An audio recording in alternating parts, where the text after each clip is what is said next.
characteristics. And I ended that second lecture by identifying two main threats to our humanity, as you may recall. One is sin. The Bible spells this out plainly. Romans 1 describes the spiral of sin and ignorance, which leads to more sin and then more ignorance. Sin affects every part of the Imago Dei. Irenaeus says that God created us to learn the lesson of good and evil. And if after acquiring the knowledge of good and evil, a person continues in the way of death, if he basically ignores the lesson to be learned, then Irenaeus says he unawares kills the human. Second threat I mentioned is a non-Christian anthropology and all of its implications, right? Atheism's central metaphysic, its philosophical materialism, naturalism, claims that there is nothing more or other than matter in the universe, including human beings. I discussed some of the implications of such a way of thinking. Well, these are threats to our humanity because they threaten to diminish the characteristics of the image of God in us.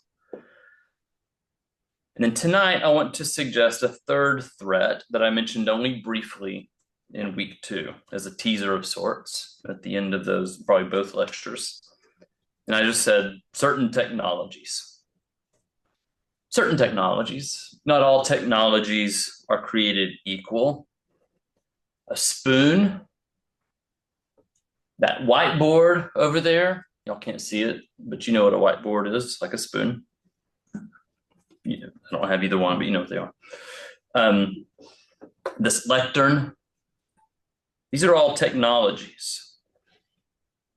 They could be used to harm someone, but you have to be very creative to do so. The spoon and whiteboard have not become addictive to people. They've not isolated people or caused them to fall into depression or kill themselves. So that's why I say not all technologies are created equal.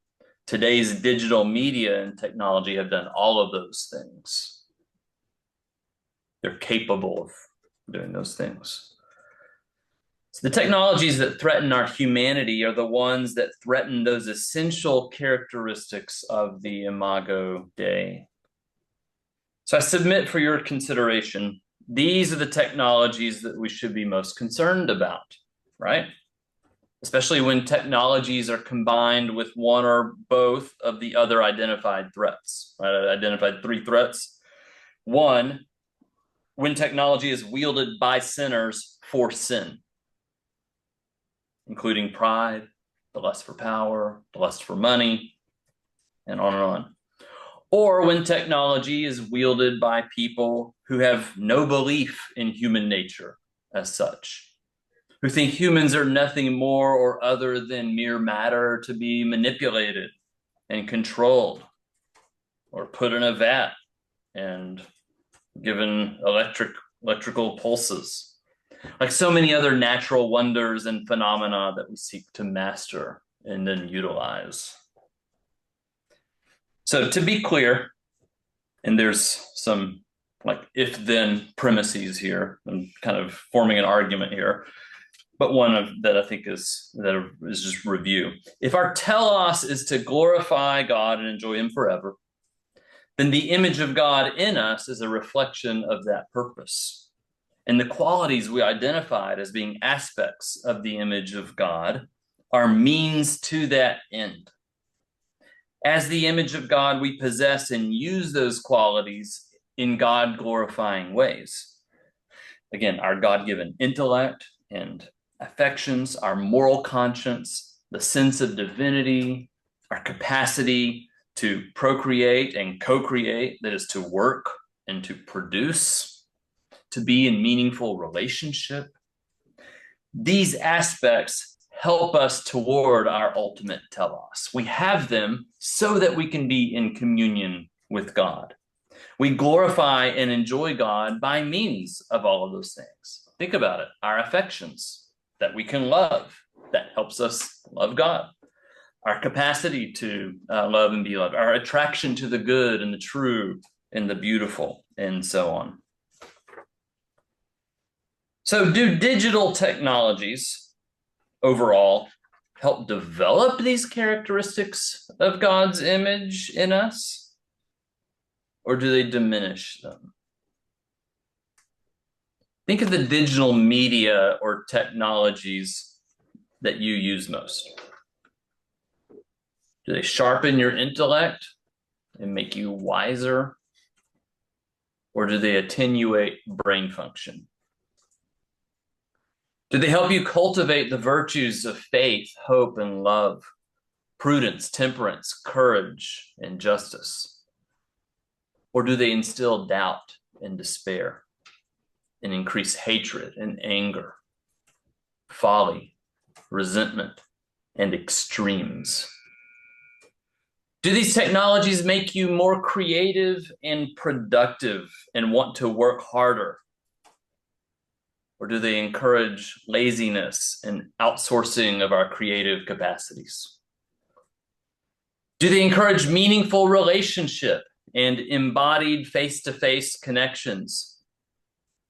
Or do they enable isolation, distracting us from the people around us while multiplying our friendships that are a mile wide and an inch deep? I think we know the answers to all of these questions.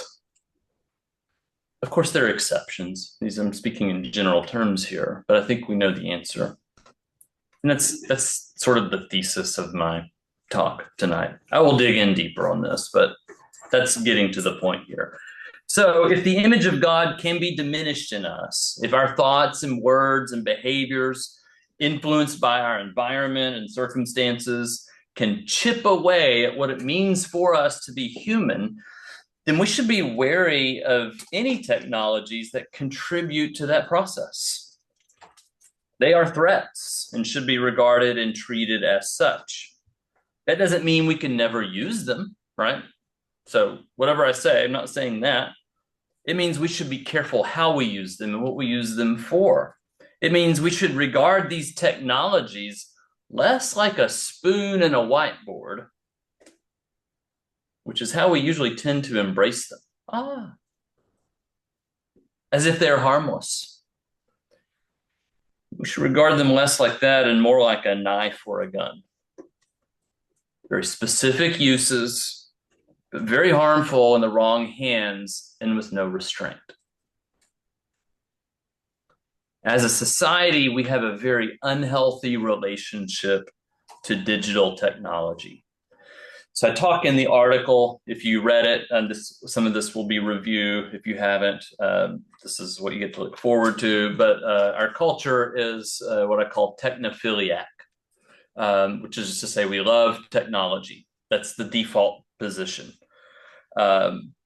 We ignore, it means among other things, we ignore or tend to minimize any negatives with technology. We're technophiles, okay? Used in an opposite extreme from technophobe there.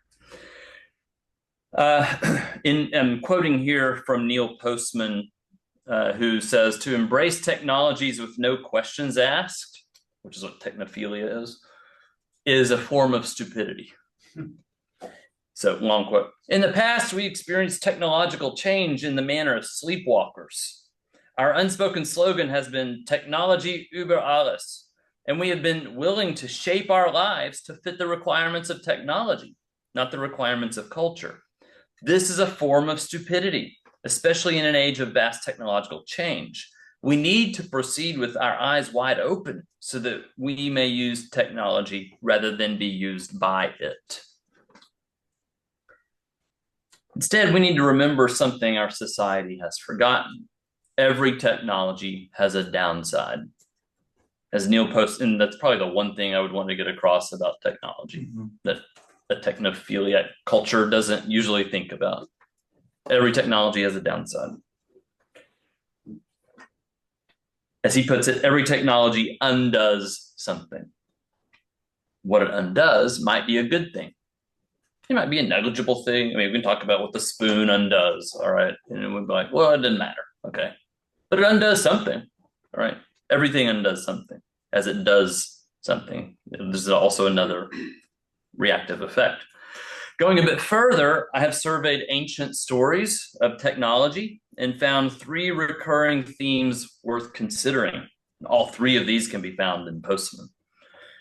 Technology always comes with negative consequences, already mentioned that. 2, the people closest to the technology have the hardest time seeing or foreseeing those negative effects.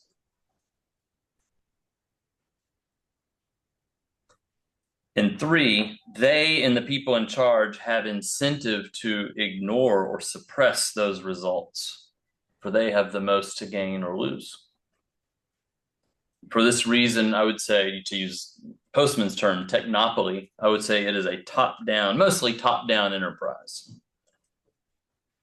And I refer here to a couple of polls from last year, and I think maybe go some ways in reflecting this. On April 16th of 2025, a Quinnipiac poll reported that in their day-to-day life, 44% of Americans think AI will do more harm than good, while 38% think AI will do more good than harm. 18% didn't offer an opinion. Okay, so it's sort of even there, right? But it's divided. Some will think it's very harmful, something will be very harmful, others not. In the same month, Pew Research released its results on how Americans view AI. And they separated the general public from AI experts, so that this was interesting.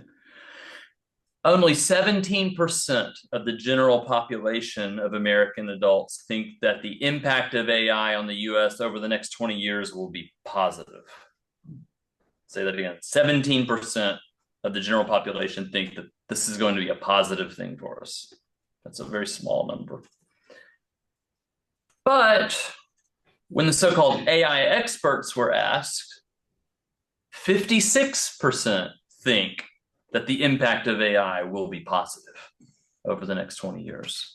So first, this tells us that the gut instinct of the general population is suspicious of AI.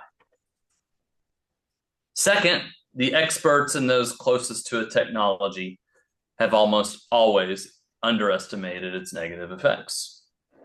It's no different with the AI experts. The evaluation, I will say, the evaluation of technology should not be left to the innovators, inventors, and corporate executives who stand to profit from them. It should be a question for the moral philosopher, and after that, for the people whose lives it will change.